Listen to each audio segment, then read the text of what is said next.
Good morning student. आज मैं आपको हरिशंकर परसाई द्वारा प्रेमचंद के फटे जूते की व्याख्या करूंगी। हरिशंकर परसाई जी का जन्म 1922 में मध्य प्रदेश के होशंगाबाद जिले में जवानी गांव में हुआ था। इनकी मृत्यु सन 1995 में हो गई थी। हिंदी के व्यंग्य लेखकों में इनका नाम बहुत ही अग्रणी है। परसाई जी की प्रमुख कृतियों में हंसते हैं रोते हैं जैसे उनके धीरे दिन फिरे, कहानी संग्रह, रानी नागफनी की कहानी, तट की खोज उपन्यास, तब की बात और थी, भूत के पांव पीछे, बेईमानी की परत, पगडंडियों का जमाना, सदाचार और ताबीज, शिकायत मुझे भी और अंत में निबंध संग्रह, वैष्णव की फिसलन, तिरछी रेखाएं, ठिठुरता हुआ गणतंत्र, विकलांग श्रद्धा का दौर जो कि व्यंग है। ये क्या है? उल्लेखनीय है।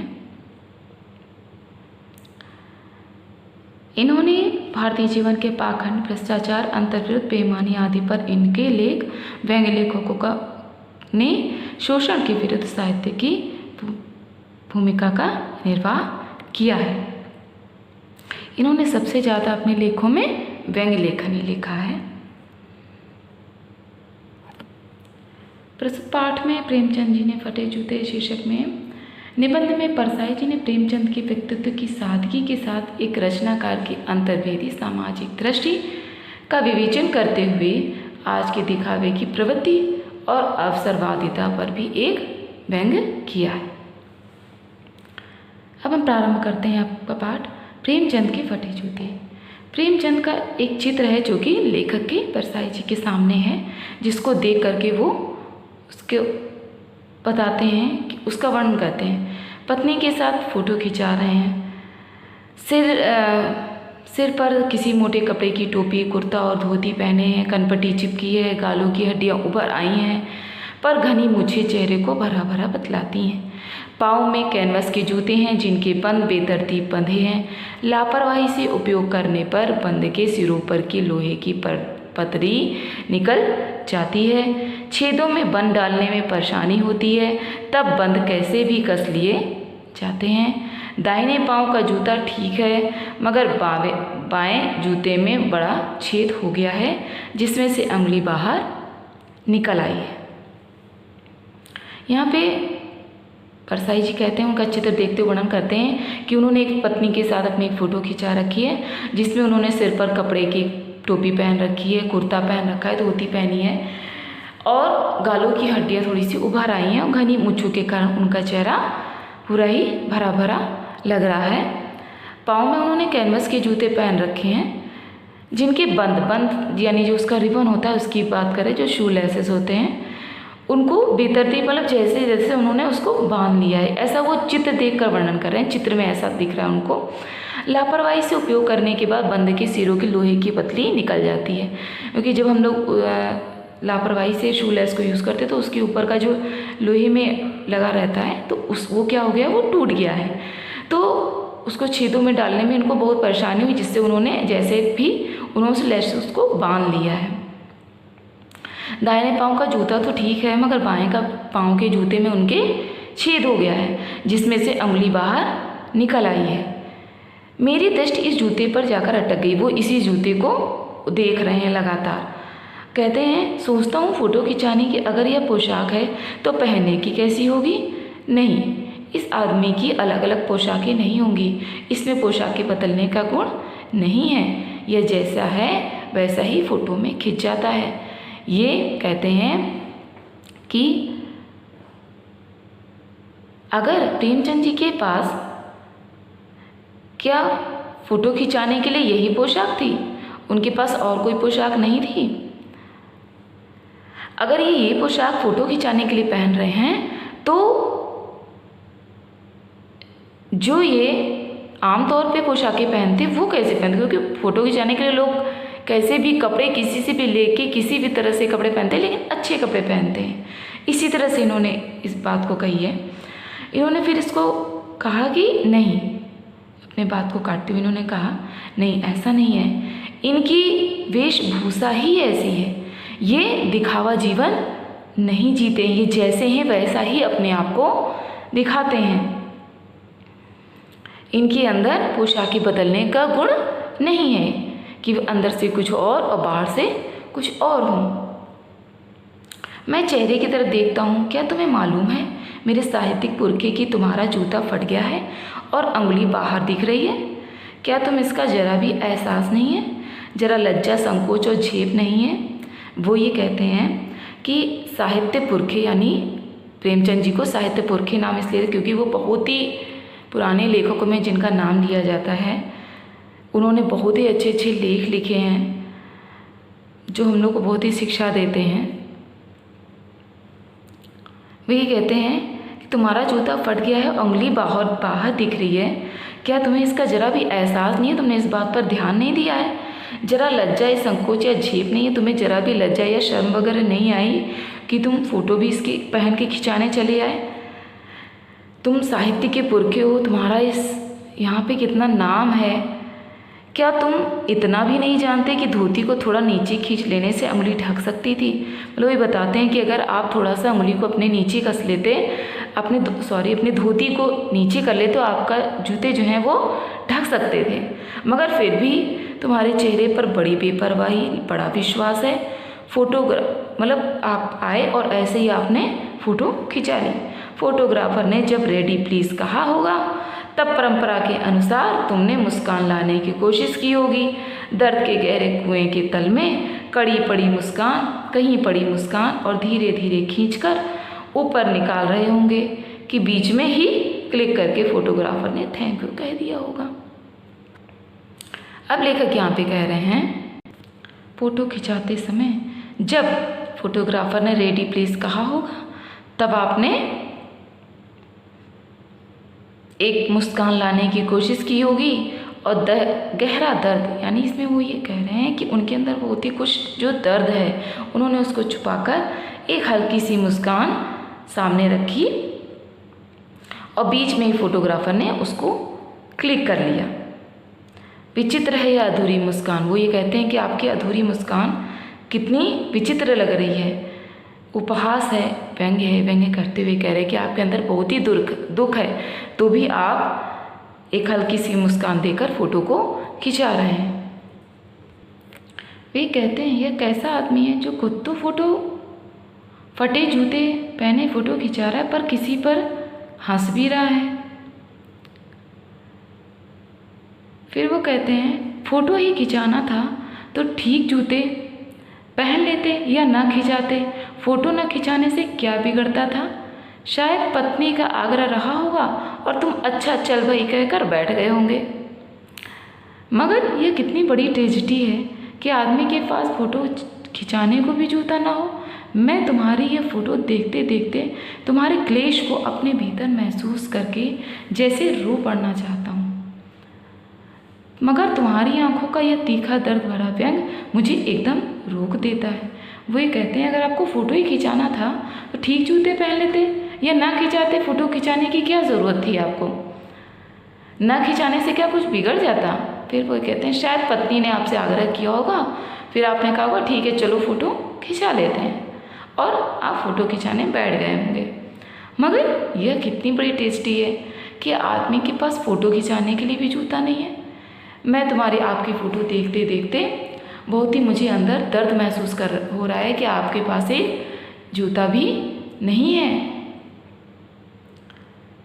और मुझे बहुत ही रोने का मन हो रहा है।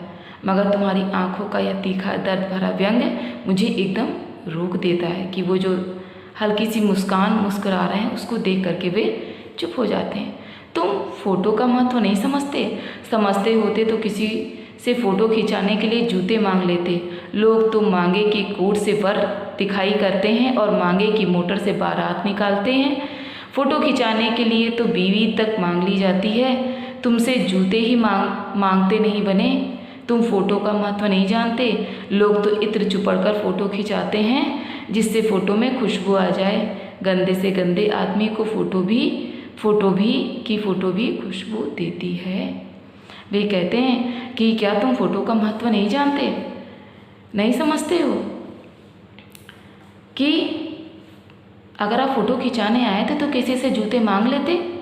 लोग तो मांगे के कोट से, मांगे हुए कपड़ों से, विवाह तक कर लेते हैं, या जब वर दिखाई वगैरह होती है तो लोग मांगा हुआ कपड़ा पहन लेते हैं, कह रहे आज मुझे अच्छे कपड़े पहन के जाना है। अगर उनके पास नहीं होते तो मांग कर वो पहन के चले जाते हैं। और मांगे की मोटर से यानी मांगे की कार वगैरह ले करके वो लोग बारात भी लेके चले जाते हैं और अपनी दुल्हन लेकर चले जाते हैं। फ़ोटो खिंचाने तक बीवी तक वो मांग लेते हैं। कैसी बात उन्होंने कही है। और फिर वो कहते हैं तुम फ़ोटो का महत्व नहीं जानते क्या? लोग तो इत्र चुपड़ कर भी फ़ोटो खिंचाने चले जाते हैं कि मेरी फ़ोटो में भी खुशबू आ जाए।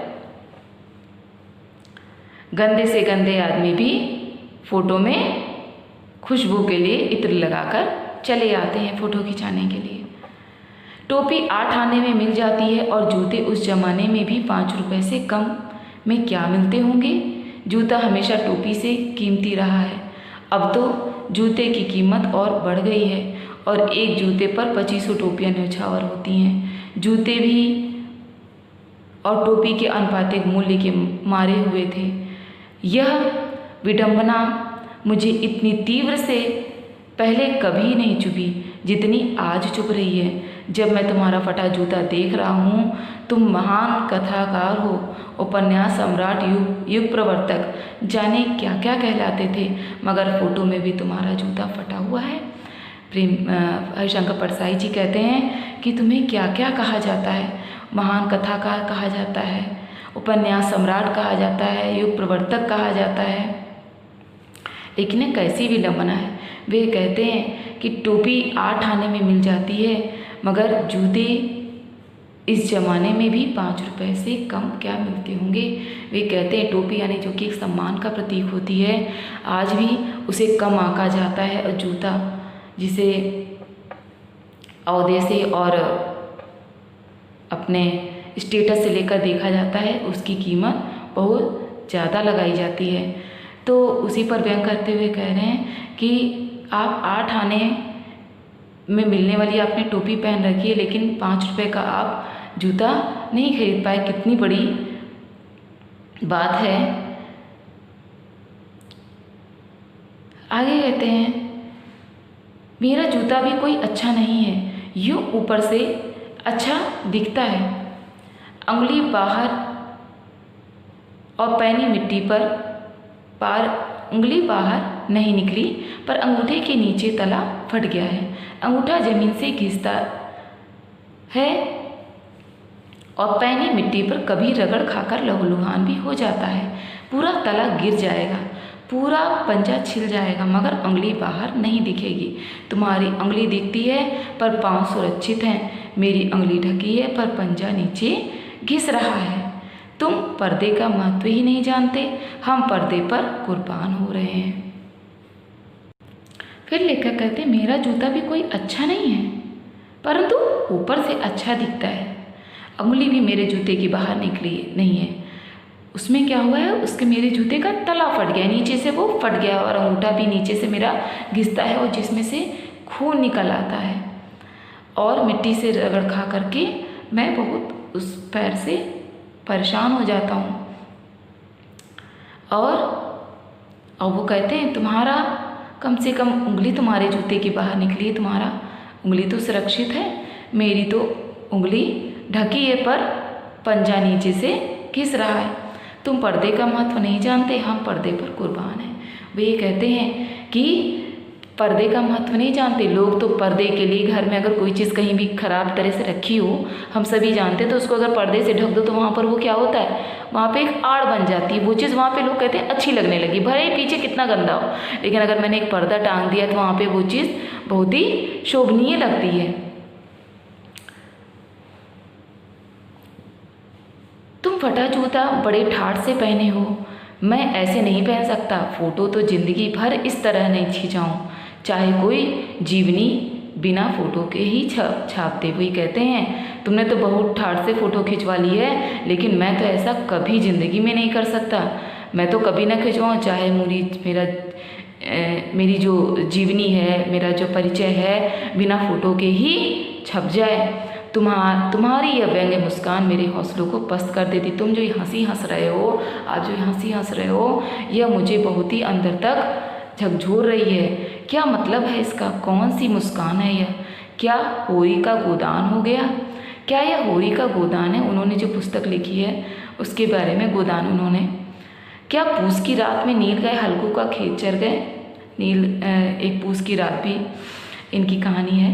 क्या सुजान भगत का लड़का मर गया क्योंकि डॉक्टर क्लब छोड़कर नहीं आ सकते? नहीं, मुझे लगता है माधव औरत के कफन के चंदे की शराब पी गया, वही मुस्कान मालूम होती है। वो सब जो उन्होंने रचनाएं करी हैं, जो उन्होंने लेख लिखा है, उसके बारे में बात कर रहे हैं। अलग अलग पात्र हैं उनमें। मैं तुम्हारा जूता फिर देखता हूँ कैसे फट गया।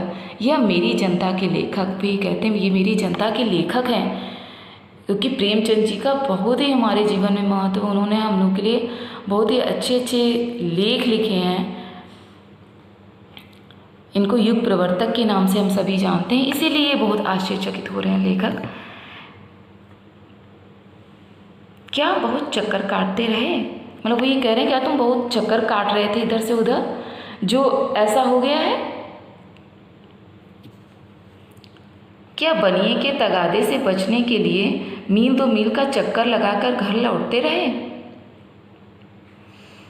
क्या जब किसी से कोई पैसा मांगने जाता है, अगर किसी का उधारी रहता है तो क्या होता है, लोग दूर चले जाते हैं, थोड़ी देर बाद आते हैं। तो यही कह रहे हैं, कटाक्ष करते हुए कह रहे हैं, क्या तुमने कोई तगादा ले रखा था जो कि बनिए से दूर भागते हुए फिर रहे थे?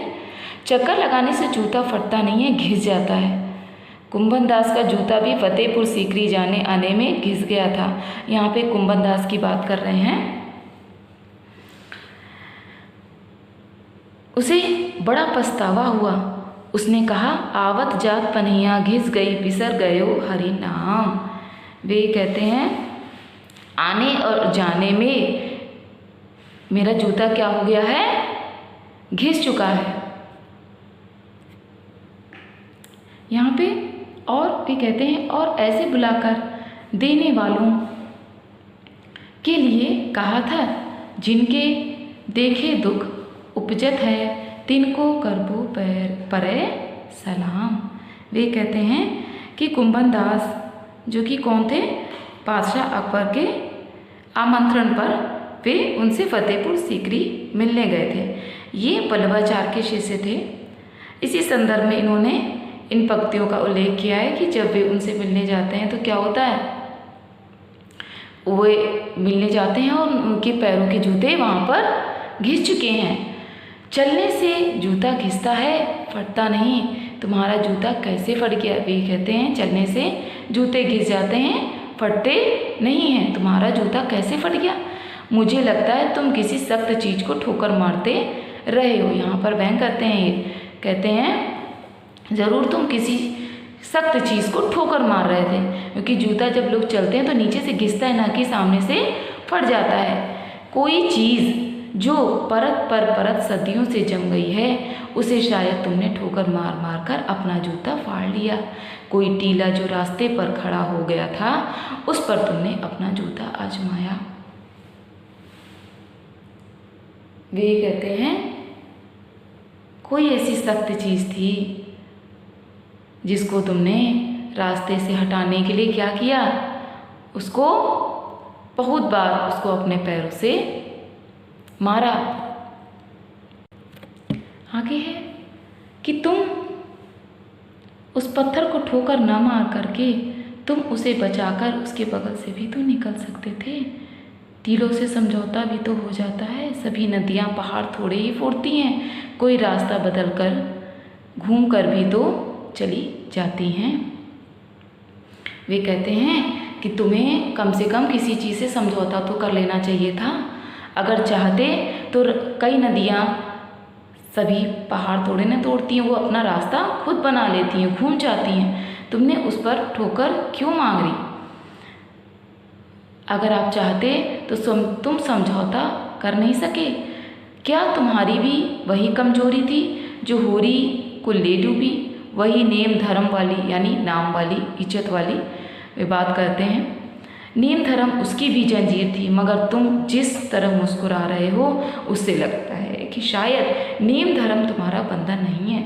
जिस तरह तुम इस फोटो में मुस्कुरा रहे हो उससे लगता है कि तुम्हारा नीम धर्म यानी नाम कमाना तुम्हारा धर्म नहीं है, तुम इस बंधन में नहीं बंधे हो, तुम्हें मुक्ति, तुम्हारी क्या थी, मुक्ति थी।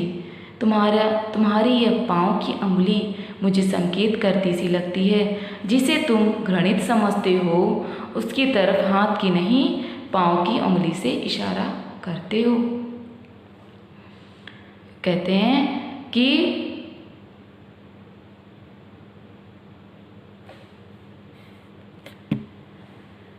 जिसे तुम घृणा की दृष्टि से देखते हो वो क्या है, उसकी तरफ आप अपने पैर की उंगली को कर देते हो, उसी तरफ हाथ की नहीं, यानी जिसकी तरफ आप नहीं चाहते हो, जिनको पसंद नहीं करते हो, उनको आप पैर की उंगली प्रदर्शित करते हो, और जिनको आप पसंद करते हो, जिनकी तारीफ करते हो, जिनको देखना पसंद करते हो, उनकी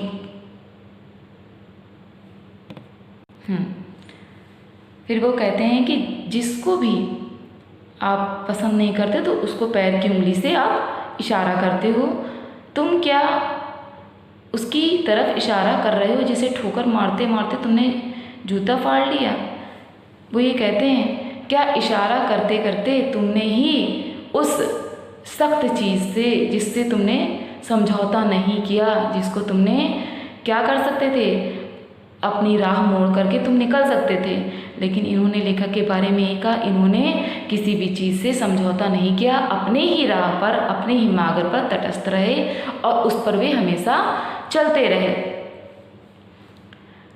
मैं समझता हूँ, तुम्हारी उंगली का इशारा भी समझता हूँ और यह व्यंग्य मुस्कान भी समझता हूँ। तुम मुझ पर या हम सभी पर हंस रहे हो, उन पर जो उंगली छिपाए और तलवा घिसाए चल रहे हैं, उन पर जो टीले को बरका कर बाजू से निकल रहे हैं। तुम कह रहे हो मैंने तो ठोकर मार मार कर जूता फाड़ लिया, लेकिन अंगुली बाहर निकल आई पर पाँव बच रहा है और मैं चलता रहा, मगर तुम अंगुली को ढांकने की चिंता में तलवे का नाश कर रहे हो। तुम चलोगे कैसे मैं समझता हूँ, मैं तुम्हारे फटे जूते की बात समझता हूँ, अंगुली का इशारा समझता हूँ, तुम्हारी व्यंग मुस्कान समझता हूँ। यहाँ पे हरिशंकर परसाई जी कहते हैं कि मैं जानता हूँ, मैं आपकी उस मुस्कान को समझ रहा हूँ कि आप हम सभी पर हंस रहे हो और जो ये पैर की उंगली दिखा रहे हो हम सब की तरफ इशारा कर रहे हो, हम सभी पर हंस रहे हो कि हम सब ने